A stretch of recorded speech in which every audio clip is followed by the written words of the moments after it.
Hey everybody, this is Brad Bruce and I'm here with Jace Marsiglia. and you're listening to the 5195 podcast. Curse you! Curses! Curses, Batman! Sorry, I meant how are you? I'm good. How you doing today? Good. How are you doing this evening? Fantastic. We had some Jacks in the box. We did. Yeah. We did have Jack in the Box. Can't promise my stomach won't be heard. That's okay. Just be one of those like... Yeah. It's the other end I'm wondering about. No, I'll keep it down. If that one's heard. I'll keep it down. Oh, yeah. Jack in the Box is the go-to, man. It was really good, man. That's the problem with living here. Mm-hmm. Within this like mile radius, there's two. So any which way you feel like driving. Yeah, and what's crazy is on one end, flip a coin. it's literally Jack in the Box, and right across the street is Del Taco. Mm-hmm. And then by the Del Taco is Carl's Jr. Oh my God. Yeah, and then on the other side, it's Jack in the Box and Del Taco, and then like a couple pizza joints. So it's just Heart Attack Highway. Big time. Nice. Big time. Yeah, so No, man. I got the defibrillator out Good. just in case we might need it Yeah, know. you never know because tragedy could strike at any moment. anywhere. Any moment. Curses. What a segue. Man, we are fucking pros. Oh shit, I didn't hit record. Yeah. Uh Hit the let me hit the record button. Oh fuck. Beautiful. There it is. Fucking fantastic. I haven't heard from him, man. He's fucking sick, dude. Curses. Yeah. Poor Richard, man. Under the weather. Yeah. Under the weather. Yeah. Holy shit. From what Tina said, he sounded fucked up. Yeah. And it's been going on for like a week or so? That's what he said. Yikes. That's the problem, man. He's always on the move too, you know? Yeah. And just going and shit. And yeah. Well, It'll get you once in a while. well wishes to our pal Richard. Yeah. We told him, get better. You know? So, I'd like to get him on the show before you go back, Of course. So Yeah. We'll see. But so John Landis killed someone. Curses. If you're tuning into this show for serious, respectful stories, We're clearly not here to make friends. we're not the guys. We're not the guys. That was a thing that happened. That happened. And I was just kidding. My bad. He killed 3 people. So.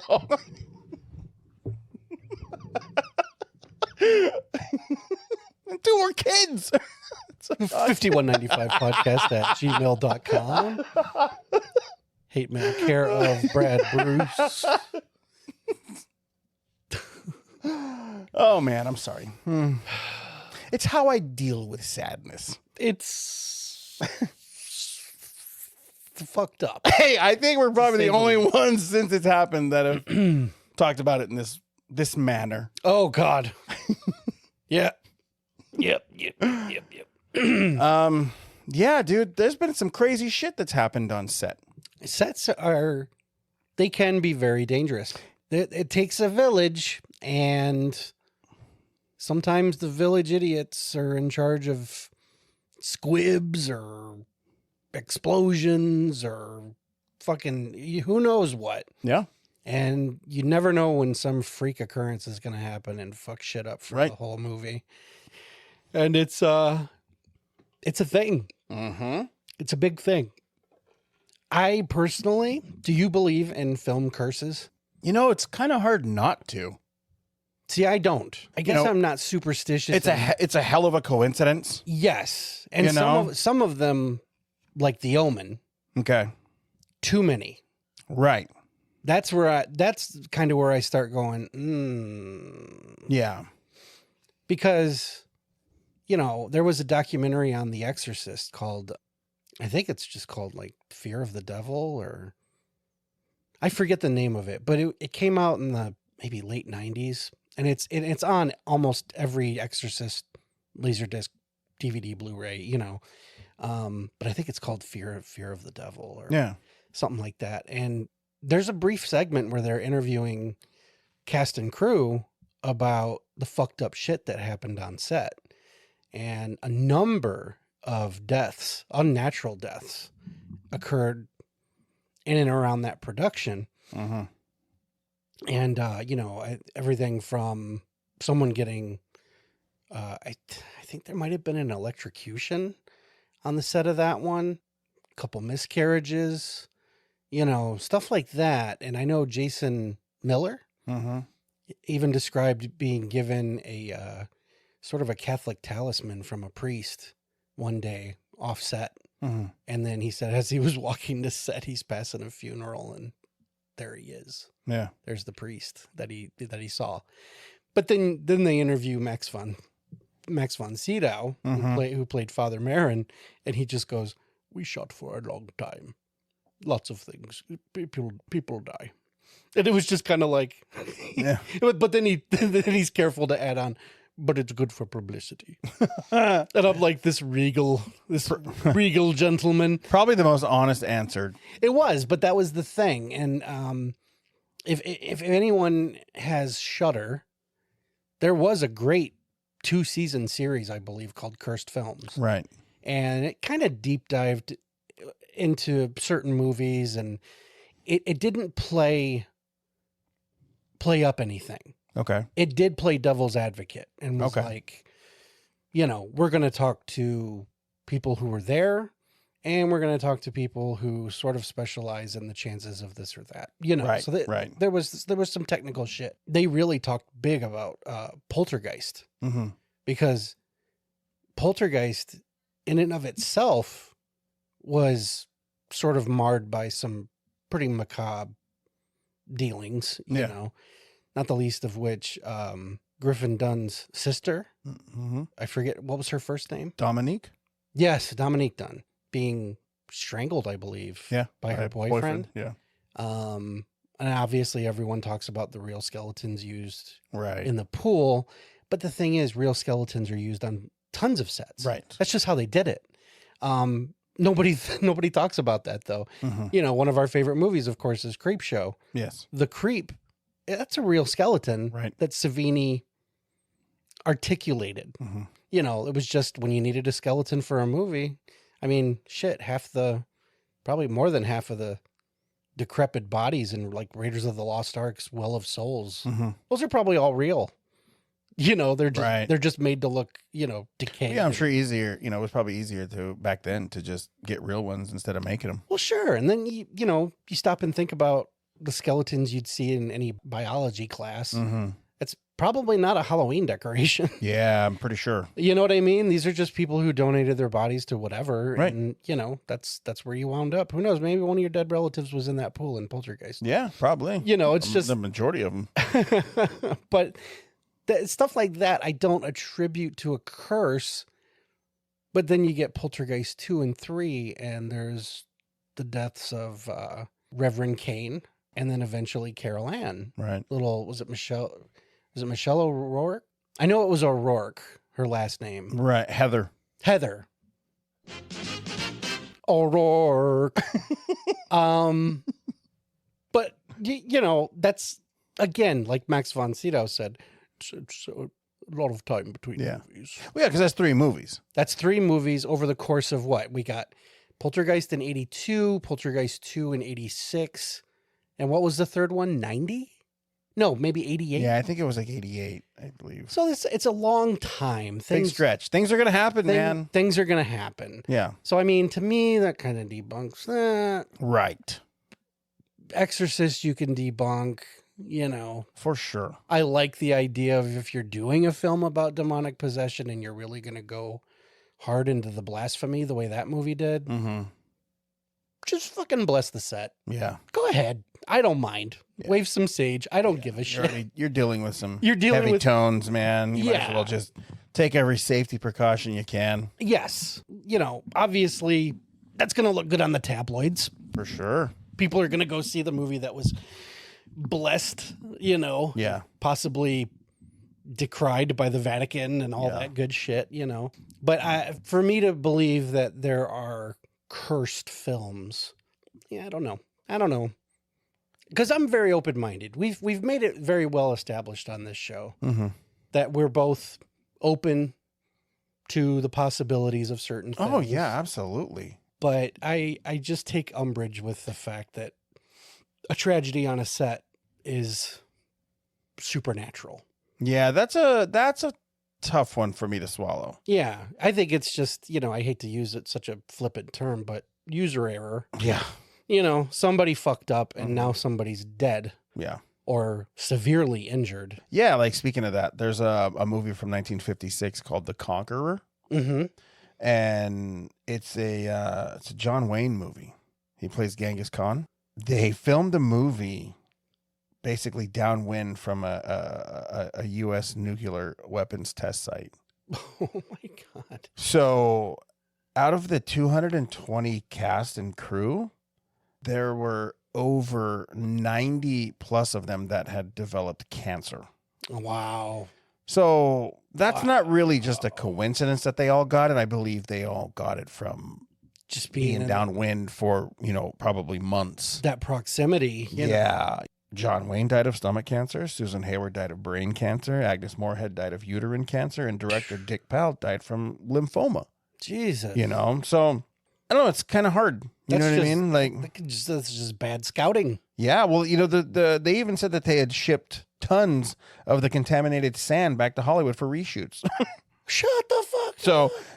whether or not the sand was exposed to radiation, I'm sure, but it's not going to go anywhere. yeah, but like I said, the film became infamous as the movie that nuclear testing poisoned. Wow. Yeah. Where was this shot? You ready? Yeah. St. George, Utah. Utah. Yes. So we're not even talking about like in the Yucca Flats or anything like that. No. Wow. Yeah, but it was downwind from a U.S. nuclear test and like a weapons site. Yeah. Christ. Yeah. So, Oh man. I mean, yeah, that's a lot of people to, just a coincidence. Extremely. I think it's more of just, like you said, user error. Yeah. You know what I mean? Like someone somebody should have fucked up. just think a little bit. You know what I mean? Like Yeah. you put lots of people at risk and lots of people died horribly because of that, Yes. which is insane. I mean, another one, and I'm sure you probably are very aware of this movie. I don't think there were deaths on this movie, but it was just tons of injuries. Mm-hmm. And I've always tried to look for it, and it's fucking never to be found. And if I do, like online, it's like super expensive, and that's Roar. Oh, I know. Yeah, I've never seen it. Me neither. I want to badly Same. because that movie. It's what's the tagline? The most dangerous film ever made, or Yep. something like that. That's exactly it. Yes. Yeah. And it sounds like a Faces of Death segment stretched to 90 minutes. Yeah. Because it says that they used real untrained lions and tigers. Because she just owned untrained Exactly. lions and tigers. Exactly. Just let them walk around the house all willy-nilly. Yep.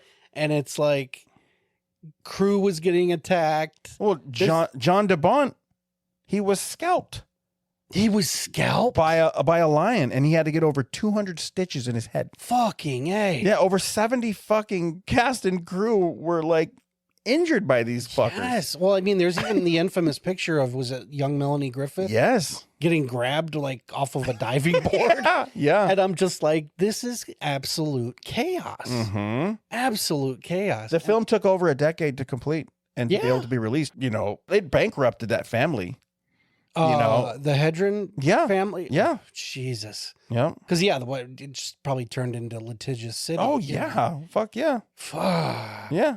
It said Melanie Griffith required facial reconstructive surgery. Just because of mom's pets. Mm-hmm. Tippi Oh. Hedren was bitten in the neck. Jesus. She can't go by birds or cats. That's what I'm saying. Like, what the fuck, dude? The fuck is going on? That is a righteously fucked up Yeah. movie. Absolutely. Production, documentary, whatever. Yeah, absolutely. Yeah, no, you're right. I forget who put it out, if it was like Blue Underground or somebody way back when. Mm-hmm. And it's just never gotten a re-release. No. I don't understand unless there's still some litigation that's preventing it from landing in anyone's, desk. I wouldn't be surprised.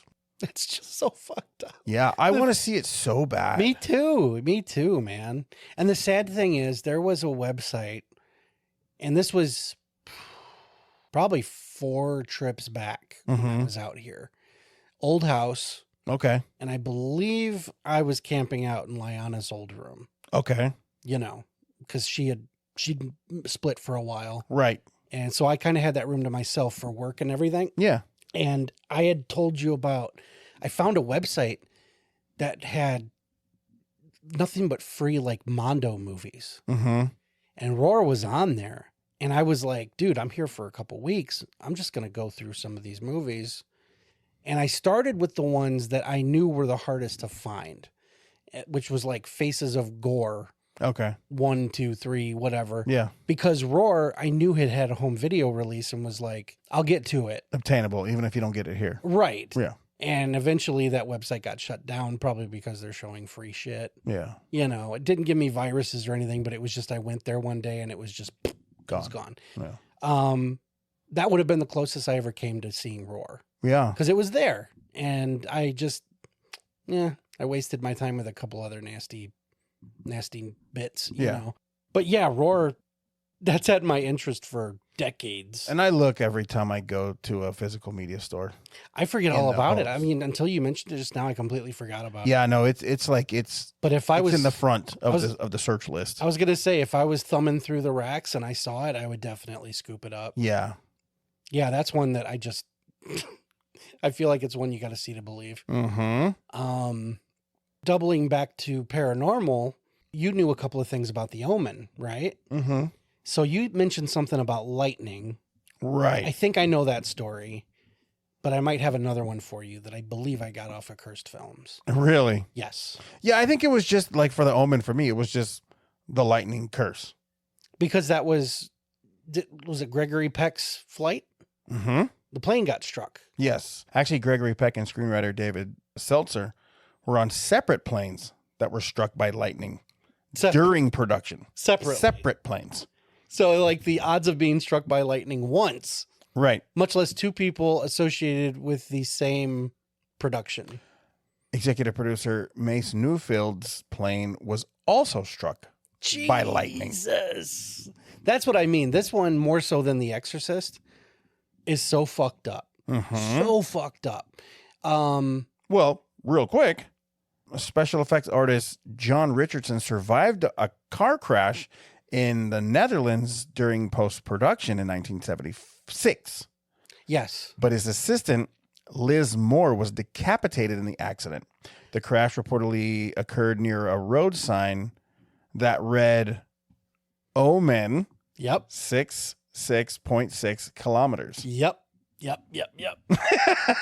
That's fucking crazy. Did you know that one? I did. Okay. Yes. The one I was going to tell you involved planes again. Okay. Apparently, one of the flights Gregory Peck was supposed to take got delayed or something or canceled.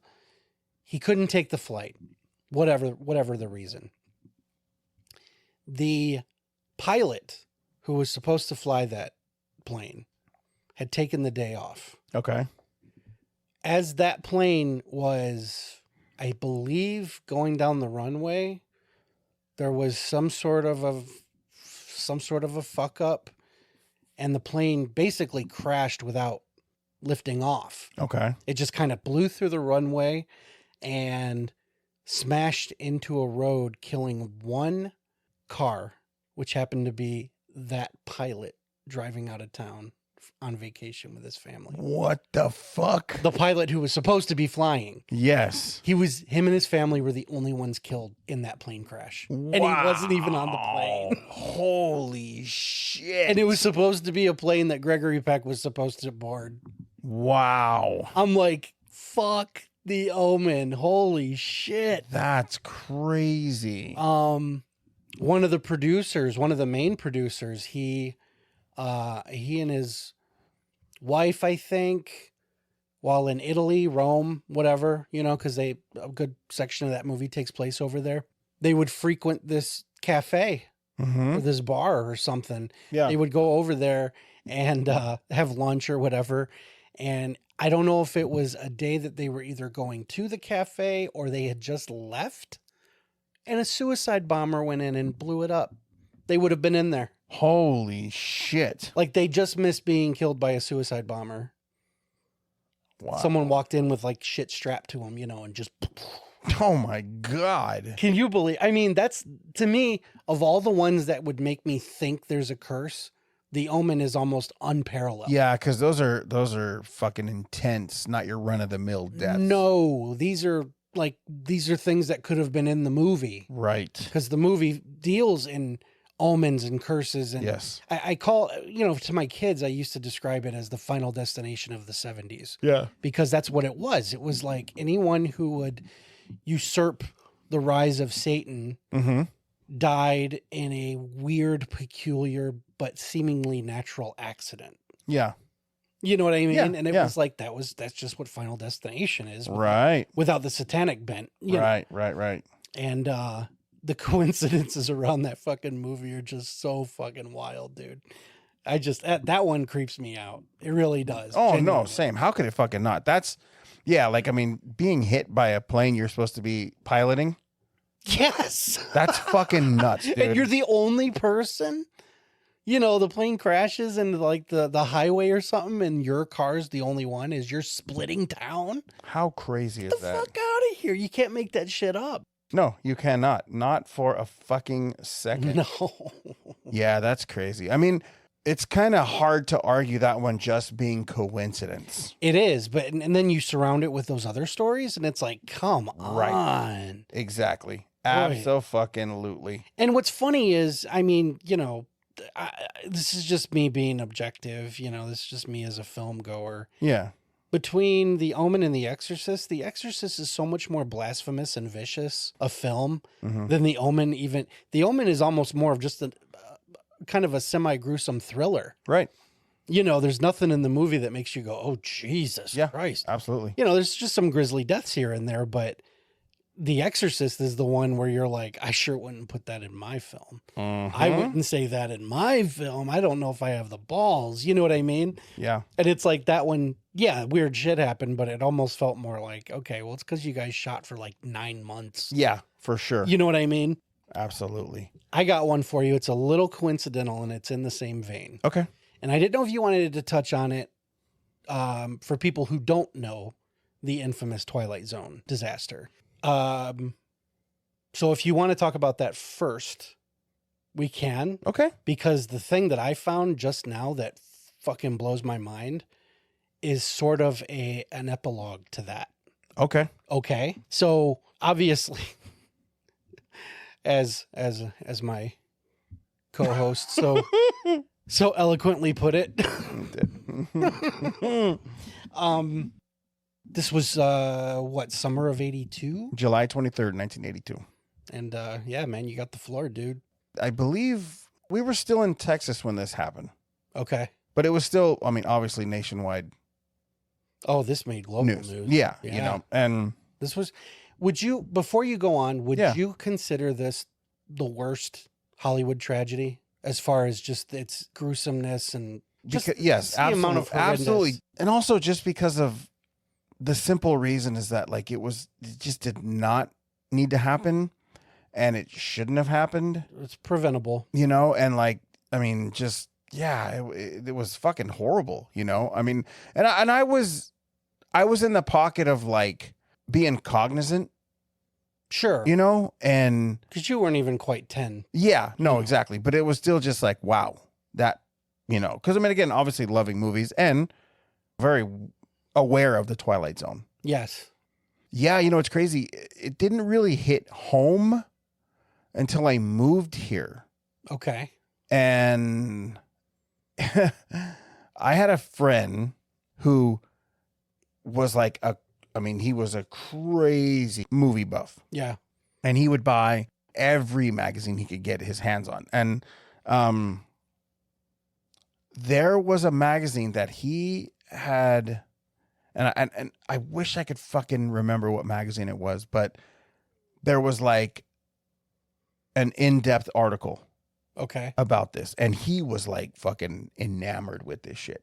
The tragedy? Yeah. My friend was, because he was, I mean, when we were young, but it was just like, This shook Hollywood. yes. You know. And even though being a younger kid, he was still just like, he was more caught up in just the gruesomeness of it. And it's extremely. Yeah. And I didn't see the footage until maybe like 91 or 92 when I first saw the footage. And it was crazy because like it was, I wish I could remember. Oh, it was a movie called, I believe it was called Death Scenes. Yes. I've seen, yes. Okay. And I didn't see that in clear until like 2004. Okay. But the images are backed by like this very intense cathedral style organ music. Yeah. And then they go frame by frame. They do. And they show every camera angle on the ground. Yes. And it was just like, wow. So for those who don't know, what happened? Well, we're shooting. Unfortunately, yes.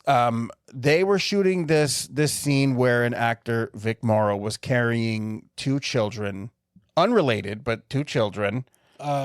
From was it the Vietnam? Or was this supposed to be like? Yes, it was supposed to be in Vietnam. Okay. And it was a 7-year-old boy and a 6-year-old girl. Okay. And he had them under his arms. Yeah, one under each. Yes, and he had to traipse across like a lake. Yeah. Like a little pond or whatever. Mm-hmm. All while Vietnam's going on. Yeah, and we're talking the set's got explosions happening. Yeah, there's giant fans, and it's chaos. Yes. And not to mention, it's also way past these two little kids' bedtime. Yeah. They should not have been up. They should have not been there. No. Both of their parents were all but screaming, "I want my kids." Yeah. Offset. Yes. Just to the side. Yeah. And they're like, we're almost done. It'll be fine. And, and I had heard that they were supposed to put the helicopter on a crane. Okay. So are we talking, if it was on a crane, would it have been a fake chopper? No, it would have been a real chopper. They would have, taken the blades off and fastened it and lowered it from a crane. I gotcha. And they would have just like a high and tight shot. Right. So you would still see it, but you wouldn't see the propeller. And then, sound design. You put in the ADR. Yes. later, With all the chaos and everything, you wouldn't have fucking seen the propeller. Right. You know what I mean? Spinning anyway, you know? Yeah. And I believe it was like one of the pyrotechnics went off and hit the rotor. Yes. And it spun out of control. Mm-hmm. Right as they were crossing underneath them. Yes. And Vic Morrow and I believe the little girl were decapitated, and the boy was crushed. Because the chopper came right down on top of him. Yeah. And it crushed him. Yeah. And it, the location is relatively close to us. Yeah. And I've always wanted to go there because it's out by Magic Mountain. Mm-hmm. And it's in the same vicinity as the Lost Boys Bridge. Oh, wow. And we actually found the location from Google Maps and news reports from the helicopter. Taking a snapshot of that and looking at the terrain. Sure. And we were able to match up like where that location is. Yeah. And people do hike out there. Mm-hmm. Now it's overgrown and everything, so I don't know if you'd be able to get right up where it happened. And we're talking like over 40 years of growth. Growth. And, yeah. But I think I don't know. There was something in me that always wanted to go out there. I don't know why. It's a weird compulsion because it's so there's so much gravity to that spot. Mm-hmm. And the thing is, you and I, we were talking completely unrelated about movies. I don't know what we got on the topic of the Twilight Zone for. Yeah. But we both admitted that first story with Murrow, even though it has a beginning, middle, and end, and there's nothing that would let someone unknowing think that there was a tragedy involved. Right. Because it is such a very self-contained and very ABC story, you know, Right. and it right, ends right. horrifically, but you'd never know there was a tragedy. Absolutely. And it's extremely, it's sad because we both agree that the Twilight Zone movie is pretty rad. Oh God, yeah. It's a fantastic movie. Mm-hmm. It's a great anthology film. It's got a murderer's row of directors Yes. who were just massive at the time. Yes. And opening with that story, I'm not sure if you put it anywhere else in the movie, if it would have made a difference, but it puts a weird feeling over the entire night. Oh no, there's definitely a heaviness over the rest of the film. Yes. And I don't know if it's just, if it's better that you put it first so you can get it over with. Because I feel like once you know what happened Mm-hmm. and how grisly it was, and you know that they shot around it and made a way to release the film. Right.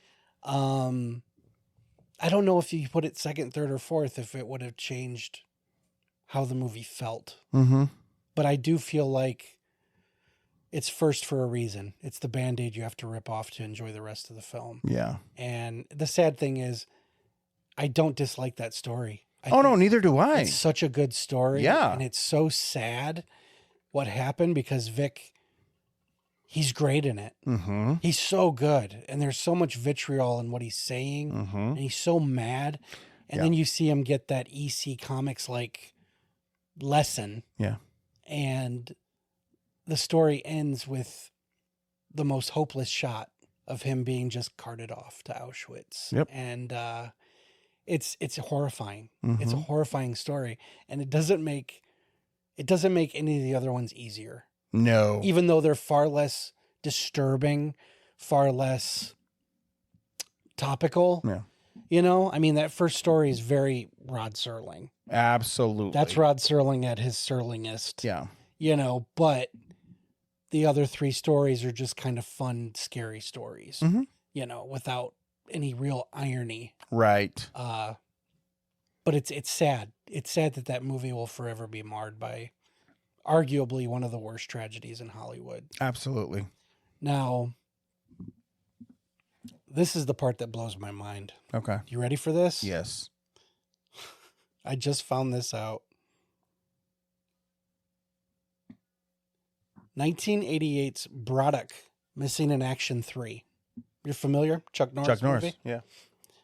On location in the Philippines, a helicopter hired by the Cannon Group crashed into Manila Bay, killing 4 Filipino soldiers who were working as extras and wounding 5 other people on the ground. This helicopter accident occurred the same day the not guilty verdict was handed down in LA for the Twilight Zone. Wow. The same day, 1988.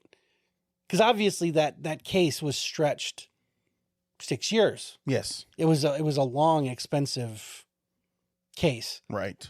But for another helicopter accident to kill 4 other people the day that they got a not guilty, holy shit! Wow. I've never heard that. I've never heard that either. You didn't know that story? No, I did not. That is unbelievable. That's yeah. It would be. I mean, it's Wow. If it was anything but a helicopter, you'd glaze over it. But it's like the same fucking thing, just about. You gotta be shitting. Yeah, that's fucking crazy. That is terrifying, dude.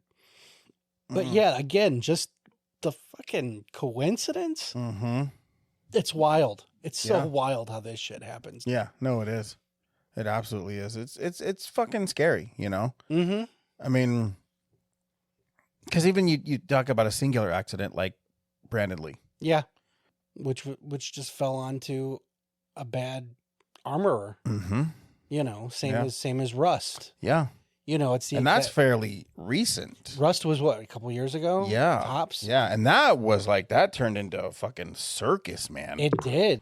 The thing is, it really, you would think, I mean, granted, if you could say anything good came out of the Twilight Zone tragedy, it's that laws on stunts and child labor and all this other stuff was like rewritten overnight. Right. You know, things got tighter, things got, you know, safer because of that tragedy. Mm-hmm. You would think after what happened to Brandon Lee, something like that wouldn't happen on Rust. Exactly. You know what I mean? Yeah. Like Brandon Lee's death 30 years ago plus should have prevented the Rust tragedy. Yeah. Well, I mean, you remember Sarah Jones? Sarah Jones. I mean, that was another thing that had happened. I mean, and here's the thing: it's like I've been on set where the like the clapper, it would say like for Sarah Jones, or it had her name on the clapper. Really? Yeah, after she was killed, because she was killed. Other crew members were injured when they were making the Midnight Rider movie. Oh, yes. Okay. I know those ones. And they were working on a live bridge. Railroad track, though, too. Yes. Yeah. Yes. And a train was coming. Mm-hmm. And they didn't have time to get off. Yeah. And she was only 27. Yep. And I'm not saying it was swept under the rug, but it did go away pretty fast. Comparatively to these other ones. Yes. Like, yeah, obviously, we mentioned the Twilight Zone that was 6 years of court. Yes. Well, the director did serve time for involuntary manslaughter. For which one? For Midnight Rider. Really? Yeah, for Sarah Jones's death, because they were shooting there without permission. Oh, no way. I Yes, didn't know they weren't supposed to be there. So that location was just, let's just hurry up and do this kind of thing. Yes. They went kind of guerrilla. Yes. Mm, Yeah. And not good. no, it was traveling like over 55 miles an hour when it hit a hospital bed. And it sent shrapnel into the crew. Yeah. So I mean, it's pretty fucking intense, And being in the industry, it was very talked about. Sure. I mean, in a weird way, I've never had, like working on someone's set, I've never had an injury or an accident, but on one of our Red 11 pictures, we did. Knock wood. Yeah. But you did?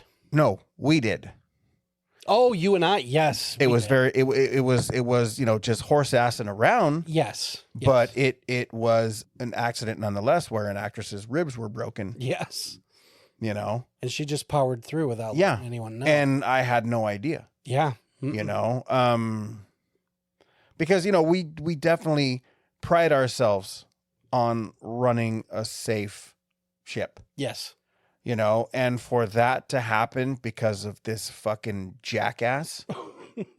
Yeah. That still pisses me off when I think about it. Yeah, that's 10 years ago. Yeah. And I'm like, and I don't care how sorry you are. Don't fucking do stupid shit on set. Yep. Like, that is so crazy to me. What blew my mind about that incident in particular was the noise I thought was her heels hitting the ground was bone. And I just was like, holy shit. Because when we wrapped, she was in excruciating pain on the way home. Yeah. And then went to the hospital. Yeah. But she fucking killed it. Yeah.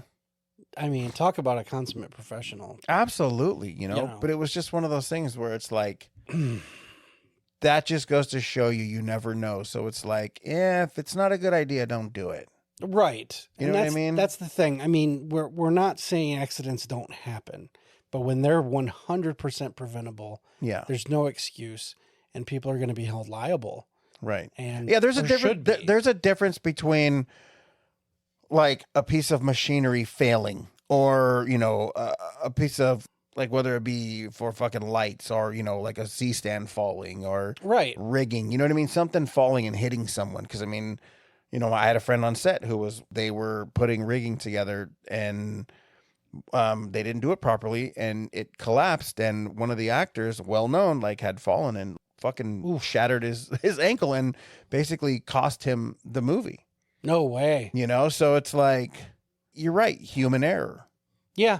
That's why you're always just check and check. Yes. I mean, and dude, I've been on small sets, and I got to be honest with you, like, the small sets have always been safer to me. Because there's less, likelihood of something going wrong, because there's less people to fuck up. Sure. When you have, 100, 200 people on set, your margin of accident rises. Yeah. Yep. You know, and that's fucking scary because it's like Brandon Lee didn't have to die. No. If I was an armor, I would have like my assistant, and my assistant would have an assistant, and it's like he would check the gun, and then the assistant would check what the assistant's assistant checked, and then I would check. Yes. That's just what you fucking do. And from the looks of it, when it was on Cursed Films, they recreated the accident. Okay. And the armorer showed us what had happened was one of the caps, piece of it got stuck in the barrel. And he says, basically he was like, anyone worth their salt will flip open the chamber. And he goes, and you could look down the barrel of the gun. If you can't see light at the other end, there's something in it. Do not use it. Yep. And he basically said, now what I'm going to do, he goes, I'm going to leave this the way it is because it's got that blockage. Yeah. And he put a blank round in, and this was like a regular 6-shooter, and he chambered it, and he aimed it at a board about 20 feet away. And he fired it. Cap goes off. You got your smoke, all that good shit. But he goes, come here. And you walk over, and you see a hole through this wood.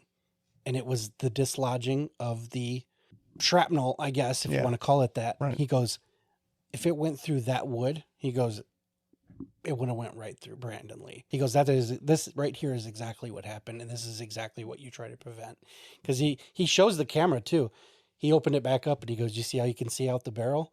He goes, the second cap dislodged the first. And it basically turns it into a real gun at that point. Right. You know what I mean? And he was just like, that's what happened. Because, I mean, you could see flat out that it blew a hole right through the fucking wood. And it's like, checking the barrel of a gun for light on the other end is like a 2-second Oh my God, dude. thing. Yes. You know, it's like, it's such a simple thing. And the sad thing is, I want to say the guy who, quote unquote, killed him inadvertently, Party Boy, Yes. allegedly committed suicide. Are you serious? You didn't know? I didn't know that. He committed suicide a few years ago. And close friends said it was because he still couldn't handle what happened on the set of The Crow. He felt responsible. Holy shit. And it wasn't his fault. You know, this is the same cat who was in like Tales from the Hood. Mm-hmm. He was like the crooked cop. Yes. You know, he was a great actor. He always played a good slime. Right. But the events of The Crow ruined his life. That's just another section of tragedy attached to The Crow. Wow. This guy, he killed himself out of guilt over something that happened 20 plus years prior. And it's just the ripple effect of these things that are so preventable. It's just so insane. It's insane. And it's just, it's tragic even more so because you're just like, and again, it's not like the little girl from Poltergeist who was misdiagnosed and died of sepsis. You know what I mean? Right. That's not a set problem. It's not a curse. That was malpractice. Yeah. Julian Beck, who played Reverend Kane in Poltergeist 2, he was, I'm not trying to make light of this, but that motherfucker was dying of cancer on screen. He was skeletal for a reason. Right. Yes, You know, absolutely. That Yeah. guy was, if anything, he was dragging himself to work when he probably shouldn't have been. Right. But that look is so haunting. It is. Like, he was one of the creepiest characters in that entire trilogy. And it didn't work in the third one when they used like a guy in makeup to look like him. No one could look like Julian Beck did. And that was just cancer, dude. That's not a curse. It's a curse in the fact that we all probably have it. Yeah. You know, Yeah. it's almost an unavoidable disease at this point. But that's not a curse. Right. I don't think The Crow was cursed. You know, it's just a tragedy that happened that people like to link to his dad because he died similarly. You could do the whole Abraham Lincoln, John F. Kennedy comparison for just about everything. Absolutely. You know, some of them are eerier than others, like the Omen. Most of them are just coinky dinks. Hate to say it, but yeah. And then a lot of them are just good old fashioned negligence. There's a movie from like 1928, Noah's Ark. Yeah. You ever heard about that tragedy? No. So they were shooting the scene where the waters crash, that like the big flood. They had like 6,000 extras or some shit and dumped gallons and gallons of water all over them. I believe 3 people drowned and 44, I forget the number, but just crazy amount of injuries. These were extras. They weren't stuntmen. That's And they were crazy. just like, here comes the That's water. fucking crazy. And it's in the movie. You Oh, watch they kept it in? They kept it Wow. in. So if you find the movie, Noah's Ark, I believe it's might have been silent. Yeah, I was gonna say in 20s. 28, I believe we were on the cusp of talkies. at Yeah, that point. yeah. But they left it in. You see the wreckage that it's like they broke a dam or something. And it was like you're just there to play an extra and you see this tidal wave coming at you. Yeah. Fuck that. Yeah. But you see the damage, and these people aren't pretending to be swept away. Mm-hmm. It's a fucked up thing. But then you think to yourself, this is almost 100 years ago. Yeah. What kind of rules did they have? Right. Right. But you zip ahead, we're in 2026 now. There's not a lot of excuse for anything bad to happen on a set anymore. Mm-hmm. Again, accidents will happen, but you're being held to a tighter regime because of the tragedies Right. that have occurred in the past. Yeah, absolutely. And I truly believe that things like Brandon Lee and Vic Morrow rewrote how we shoot action in Oh, absolutely. It's forever changed film. forever. Yeah. And there's so many more regulations. I mean, we have the child labor laws now. Yes. Because of that. Yep. Yeah. I think the last one before we go, Sure. is a movie that was never even made. It's kind of, it's an industry buzz Mm-hmm. about this movie. It doesn't really get out into the mainstream. It's like industry insider, shit. Yeah. When people talk about it, and it comes from a book from like in the 60s. I know it's in the 60s, Okay. It's a book called A Took. Mm-hmm. So supposedly, like the person who wrote the screenplay, like he died, but it was a comedy that started being fished around, I believe, in the 80s, early 80s, maybe 1980. Okay. And it was about a Eskimo, Yeah. who comes to New York Okay. to like make it as like a poet. Okay. So it's like So your usual 80s fish out of water movie. that's exactly what it is. Yeah. And so the first person that they gave the script to, the offer was John Belushi, Okay. and he was interested, Mm-hmm. and he was reading the script, and then we know what happened to John. Yeah. Because he was attached in the early 80s, and then he did read it, like, because supposedly, like, he did like publicly like say that, like, he read it and was interested, Yeah. and then after he died, it kind of just like went back to the bottom of the pile, and then came out again because it was a comedy, so they wanted to give it to a comedian. Yeah. So you're always going to go to whoever's hot. Yeah. So a couple years later, we're now like we're on the other side of the 80s, like going into the 90s, Mm-hmm. and it was given to Sam Kinison. Yeah. So word on the street is Sam Kinison read it and was like, "Hey, this could be cool." And I guess actually they like his friends threw a party for him because he was going out to make this movie. Yeah. And he went out, shot one day, and was just like, "Fuck it, I don't know, there's something off. I quit." Okay. And then was killed in a car accident. Jesus. So, back to the bottom of the pile. Cut to a couple years later. It comes across John Candy's desk. Jesus, it's like a chain letter. Yes. This is awful. Yes. read it and was like, it's interesting. He's like, I'm considering this. Yeah. But he was in New Mexico shooting Wagons East. Wagons East. Yep. So John passed away. Yep. You know. On set? Yes. Well, in his hotel room. In his hotel room, yeah. And that was like 94. During production, though. Yeah. Oh, boy. So a couple years go by, back to the bottom of the pile. A couple of years later, comes back out. 90-ish, 96? Probably. 97, going into 97. If it's going where I think it is, yeah. They gave it to Chris Farley. There it is. And then once again, he was like, yeah, I like this. I think this sounds great. Jesus Christ. And then he dies. Yeah. There's people that like won't even read it. I was going to say, is anyone mailing it to Kevin James? Yeah. Right. Yeah. No one will even read this script. Well, fuck no. Yeah. Like nobody even wants it.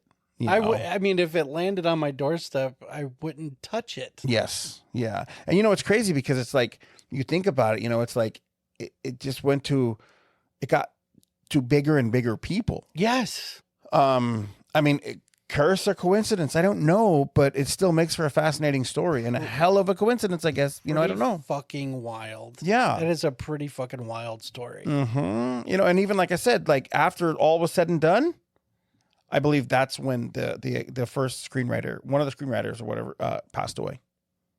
So I don't know if he ended the curse. I don't know, Yeah. But yeah, it's just one of those things where it's like, man, a film that didn't even get made has such a dark cloud hanging over it. Yeah. And a lot of people don't talk about it. No, and it's sad. Mm-hmm. But there's a part of me that's like, I want to read this. But then there's the other part of me that's like, I'm fat and funny. So might be the last thing I ever read. Right? No, we don't need that. But it's like, it got these A-listers to sign on. Yeah. It's got to be a good script, Mm-hmm. but Yeah. it's like, no, I don't think I'll ever want to find out. Mm-mm. That's No. so fucking gnarly. Yeah. And it's crazy because even though it's the lesser known out of everything that we talked about, for me, I put it right up there with the Twilight Zone just because of just the amount of death that's attached to it. Yes. And how shocking it is. It has a stigma now. It does. Yeah. Yikes. So, yeah, I mean, I'm sure we could probably read the Atuk book, but even then, I don't know if I want to do this. I don't know if I want to read the book. I've never come in contact with either the script or the book, and I want to keep it that way. I think it needs to be in like Ed and Lorraine Warren's occult museum. Right, exactly. Behind glass. Yeah. Yeah. For whatever reason, handled with gloves. Right. It's just, I can't fathom that. That is just such a weird. I mean, come on. A weird trail of carnage. Exactly. 1, fuck, that sucks. 2, damn. 3, 4, what the fuck's going on? Yeah, and then a writer. Yeah. And it's like, that's a body count. 4 amazingly talented men that I fucking adore. Oh, extremely funny and love. Yes. And it's like, whoa, is that? And it's all like these fucking hardcore comedians. I mean, I think aside from Kinnison, the rest were all sketch comedy guys. Yeah. Because I mean, Candy was SCTV. SCTV, and the other two are SNL alone. Yeah. So Yeah. Yeah. And then of course Sam, it's like, man, that's he was stand up. He was stand up, but but it's like he was on such a high. Oh yeah. I was an avid Kinnison fan. Like Yeah. I fucking loved Kinnison. Yeah. And it sucks that it kind of went away, but at the old house, I became very friendly with his brother Bill. Really? Yes. And Bill lived close by. Mm-hmm. And that story that Bill tells is absolutely heartbreaking. The night of the accident. Wow. And it goes like this. For the first time, Sam was happy. Yeah. He was clean. He was sober. Mm. He was newly married. I mean, weeks. Wow. And he was on his way to a gig in Vegas. Mm-hmm. And he was out on this road in Needles, California. He was in front with his new bride in his Corvette. His brother Bill and the rest of the crew were in the car behind. A car oncoming crossed over, hit him head on. Yikes. Sam's fiance was injured really bad. Uh-huh. They said he just had like this little gash on his head. Yeah. And I guess he got out and kind of walked around the car and then I guess laid down. Bill went over to him and said, like, you know, we got emergency services coming. Yeah. We got them coming. And he said he looked up and started talking, but he started talking through me. Yeah. And he was like, no, I don't want to go. No, I don't want to go. And he's like, no, Sam, you're not going anywhere. Mm-hmm. Like, you're okay. You're going to make it. You're going to be okay. And he goes, no, I don't want to. Huh? Oh. Okay. Okay. Okay. And then on the third one, he closed his eyes and died. Jesus. Yeah. And to add insult to injury, the person that hit him was drunk. So after a man who lived excess, Yes, drugs and alcohol, and was clean, was killed by a drunk driver. Jeez. Yeah. So it's like That's unreal, dude. all those guys, man, you know, Kinnison and Belushi. It's like I drive by the fucking area where Belushi died all the time, and I think about it, and I see that footage of them taking him out, and it's crazy, dude. It's like insane. It is. It absolutely is. And then to like know that it's like there's, now I'm not saying it's because of this movie and this script, but it's just like, goddamn, what a hell of a coincidence. Extremely crazy coincidence. Yeah. Really sucks, dude. It does. Makes for an interesting story. That it does. But it absolutely does. Yeah, it's dark topics. Yeah. I don't, even after discussing all this, I don't hold curses in any real high regard. I don't either. It's more just a hell of a coincidence. Yes. Borderlining on paranormal, I will say. Yeah. Well, yeah, I mean I know a quick one is The Innkeepers. The one from like Ty West? Yeah, Ty West movie? Yeah, so that hotel they shot at was very like widely known that it was haunted. Really? And the cast and crew stories of how terrifying it was there, that some of them would even step foot and let alone stay there. No shit. And they feel like they just woke up something that was living there and just it enhanced the movie that much more. Wow. So no one ever died or anything like that, but it was just doors slamming and banging and just all kinds of crazy shit going on while they were filming. Bad juju in there. Yeah. Yep.